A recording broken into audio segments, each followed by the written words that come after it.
अस्सलाम वालेकुम। Drama serial बस तेरा साथ हो की आने वाली एपिसोड बहुत ही इंटरेस्टिंग मोड़ लेने वाली है। अंसा की बात पर सबके मुंह पर ताले लग जाते हैं। तब वो दादा जान से कहती है कि अनस जैसे बुज़दिल मर्द से मैं कैसे शादी कर सकती हूँ। वो मुझे क्या तहफ़्फ़ुज़ देगा जो खुद अपने ताया और उसके बेटे से खुद को ना बचा पाया।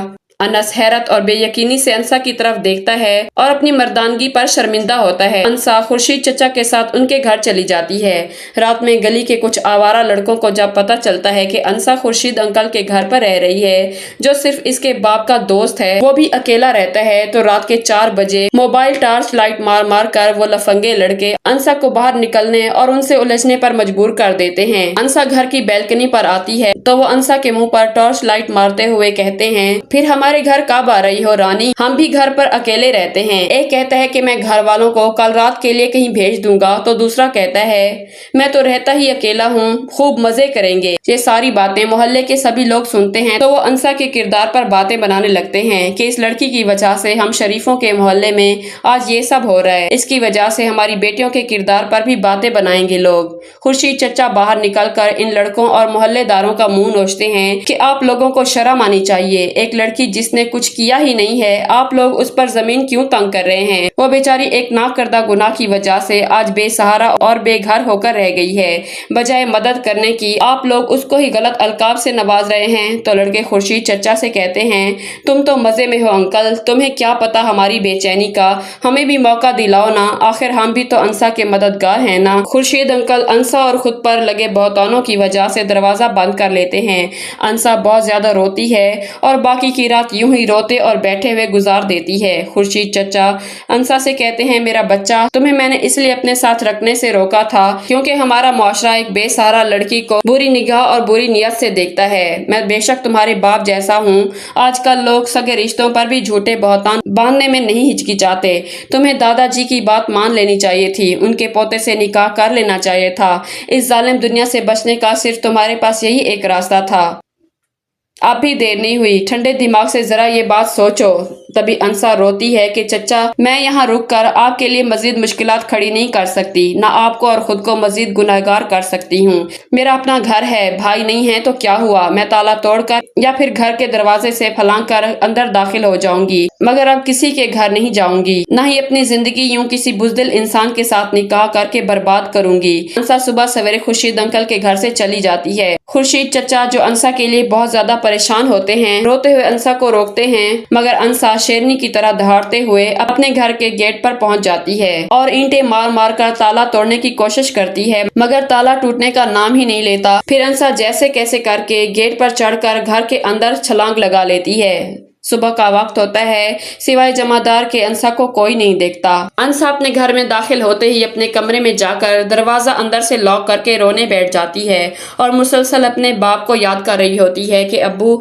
आपकी बेटी ने कुछ नहीं किया, आप जानते तो है ना, फिर भी दुनिया वालों ने आपकी बेटी पर ये जमीन तंग कर दी है, मैं कहाँ जाऊँ, मुझे अपने पास बुला लें अब्बू। फिर ईशा की कॉल आती है तो वो अंसा से उसकी खैरियत मालूम करती है तो अंसा रोते हुए उसे बताती है कि मैं खुर्शीद अंकल के घर से निकल आई हूँ, वहाँ रात में कुछ लफंगे लड़कों ने जो कुछ अंसा के साथ किया उसके बारे में ईशा को वो सब बता देती है। तो ईशा की आंखों से अंसा के लिए आंसू जारी हो जाते हैं। इधर खुर्शीद चचा अंसा के दरवाजे पर पहुंच जाता है और ताला तुड़वा कर अंसा के पास आ जाता है। अंसा खुद को कमरे में यूं छुपा लेती है जैसे कोई छोटा बच्चा कोई भूत देखकर छुपता है और मरने को पहुंच जाता है। खुर्शीद चचा अंसा के घर के हॉल के दरवाजे के बाहर खड़े होकर उसे आवाजें देते हैं तो अंसा होश संभालते हुए खुर्शीद चचा को सामने खड़ा पाती है। मोहल्ले के कुछ लोग भी वहाँ जमा हो जाते हैं तो उन्हें पता चलता है कि अंसा बंद घर में अकेली रह रही है। मोहल्ले की शैतान सतर औरतें जिनकी दोस्ती अंसा की भाभी आबदा से है, वो आबदा को फोन करके बता देती हैं कि अंसा ताला तोड़कर घर में घुस गई है। ये सुनकर आबदा का खून खौल उठता है। इधर अनस भी घर में दादा जान की वजह से वही मकाम और मंजिलत हासिल करने वाला है जो घर में मुरसलीन और उसके बच्चों का है।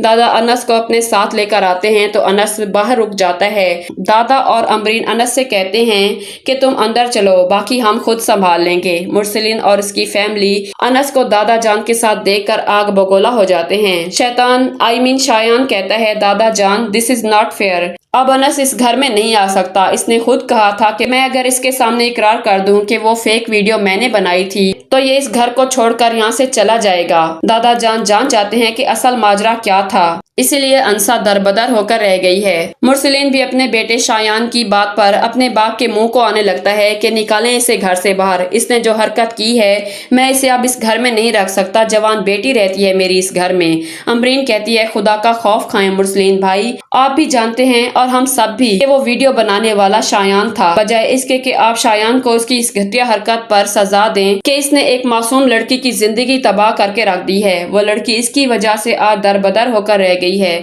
उसके भाई ने उसे घर से निकाल दिया है, जो गुनाह उसने किया ही नहीं। लोग उसे मजबूर कर रहे हैं कि वो मान जाए कि वो बदकिरदार लड़की है। मुरसलीन कहता है, उसने और तुम्हारे इस लाडले भतीजे ने मिलकर मेरे बेटे को जिस तरह सोशल मीडिया पर बदनाम किया था, ये तो उसके आगे कुछ नहीं है अमरीन। दादा आगे बढ़कर मुरसलीन के मुंह पर जोरदार थप्पड़ मारते हुए कहते हैं, एक बेटी के बाप होकर भी तुम किसी की बेटी के बारे में ऐसा कहोगे, मैं सोच भी नहीं सकता था मुरसलीन। तुम्हारी इस घटिया सोच की वजह से आज तुम्हारे बच्चों की सोच भी घटिया है। अम्मी दादा जान से कहती हैं, आप मेरी बेटी शहरीन को बद्दुआएं दे रहे हैं, वो भी इस लावारिस के लिए। तो दादा जान कहते हैं, ये लावारिस नहीं है, अभी मैं जिंदा हूँ अपने पोते के लिए। फिर दादा जान कहते हैं, सीधे तरीके से कह रहा हूँ कि हमारे रास्ते में मत आओ, अनस यही रहेगा। तो शायान कहता है, मैं देखता हूँ कि ये कैसे यहाँ पर रहेगा।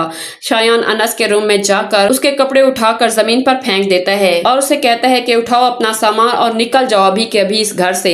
दादा जान कहते हैं कि नहीं जाएगा अनस। फिर शायान अनस के गिरेबान को पकड़ लेता है और उसे झिंझोड़ने लगता है। तो अनस शायान से कहता है, शायान छोड़ो मेरा गिरेबान। तो शायान कहता है, क्या कर लेगा तू? हाँ क्या कर लेगा? तुझ में इतनी हिम्मत है कि तू मेरे मुकाबले खड़ा हो सके और अपनी और उस लड़की की इस वीडियो को झूठी करार देकर मेरा नाम दुनिया वालों के सामने बता सके? अमरीन कहती है, मुरसलीन भाई रोके शायान को, ये ठीक नहीं हो रहा। मुरसलीन कहता है, शायान इस वक्त जो कर रहा है ये सब मुझे पहले कर लेना चाहिए था, तो आज ये नौबत ना आती। दादा जान मुरसलीन की इस बात पर कहते हैं कि अब मेरी भी बस हो गई है मुरसलीन, मैंने भी आज वो कर दिया है जो मुझे बहुत पहले कर लेना चाहिए था। तो मुरसलीन कहता है, क्या मतलब आपका? क्या किया है आपने? सभी यहाँ दादा जान की बात पर शॉक्ड और खामोश हो जाते हैं। तो दादा जान अमरीन से फाइल लेकर मुरसलीन के मुंह पर दे मारते हैं। मुरसलीन फाइल उठाकर देखता है जिसमें दादा जान अपनी नई वसीयत के मुताबिक आधा घर, आधा बिजनेस और अपनी सारी जायदाद अपने तीनों बच्चों अमरीन, मुरसलीन और मुश्तबा यानी अनस के नाम पर कर चुके होते हैं। मुरसलीन कागजात पढ़कर हक्का बक्का रह जाता है और अपना गंज पकड़ लेता है। शहरीन, शायान और ताई अम्मी के पांव के नीचे से भी जमीन निकल जाती है जब वो फाइल उठाकर देखते हैं। मुरसलीन वावेला मचाता है कि आप ऐसा नहीं कर सकते अब्बू, ये सब कुछ मेरा और मेरे बच्चों का है। तो मुरसलीन अमरीन का गला पकड़ लेता है कि जब से तुम यहाँ आई हो सब कुछ मुझसे और मेरे बच्चों से छिनता चला जा रहा है। अनस अपनी फुप्पो को बचाता है तो अनस अमरीन से कहता है, किस चीज के पेपर्स हैं ये दादा, लिखा क्या है इनमें? तो अमरीन कहती है, तुम्हारा हक लिखा है बेटा इसमें, तुम्हारे बाप के हिस्से में आने वाली आधी जायदाद और आधा बिजनेस जिसके लिए हमारे बड़े और मुअज्जिज भाई मुरसलीन हमारी गर्दनों को आ रहे हैं। तभी अनस के जिस्म में भी एक मजबूती की सी लहर दौड़ जाती है और वो मुरसलीन के सामने दादा जान और अमरीन का हाथ पकड़कर उन्हें घर के अंदर कमरे में लेकर जाता है और सभी वहां देखते खड़े रह जाते हैं। ताई अम्मी कहती हैं, मैं ये पेपर जलाकर राख कर दूंगी, देखती हूँ कि मेरे बच्चों का हक कौन खाता है।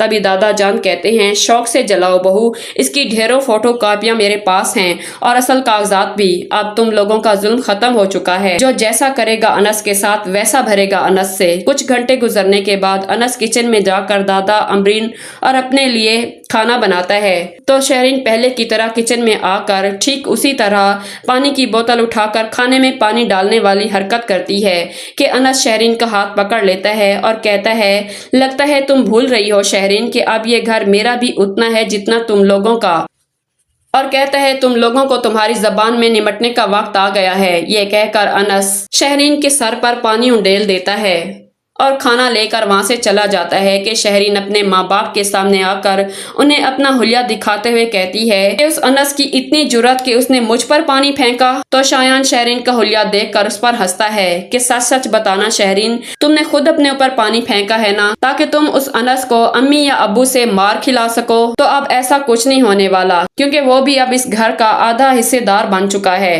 क्यों अब्बू, मैंने सही कहा ना? ताई अम्मी का बीपी हाई होता है। मुरसलीन के गंजपन से सारी चमक उतर चुकी होती है और शहरीन की बात पर भी कोई एतबार नहीं करता कि वाकई उसके सर पर पानी डालने वाला अनस था। तो जी ये थी आने वाले वीक की स्ट्रॉन्ग प्रिडिक्शन। कौन कौन ये सब देखने के लिए एक्साइटेड है कमेंट में मैं लिखना मत भूलिएगा। वीडियो को लाइक कर दीजिएगा। मिलते हैं नेक्स्ट वीडियो में। अल्लाह हाफिज।